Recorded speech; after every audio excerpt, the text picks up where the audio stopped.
One thing many first-time homebuyers forget to budget for is home maintenance. As exciting as buying your first home is, the monthly mortgage isn't the only expense you'll have. Every home needs ongoing care, from servicing your furnace and air conditioner to cleaning gutters, maintaining landscaping, replacing filters, and handling unexpected repairs. A good rule of thumb is to set aside about 1 to 2% of your home's value each year for maintenance. You may not spend it all every year, but having a reserve can help you avoid financial stress when something unexpected happens.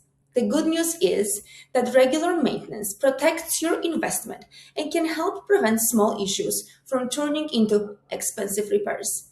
Home ownership is incredibly rewarding, and planning ahead makes it even more enjoyable. If you are thinking about buying your first home in King County, I would love to help you understand all the costs of home ownership so you can buy with confidence.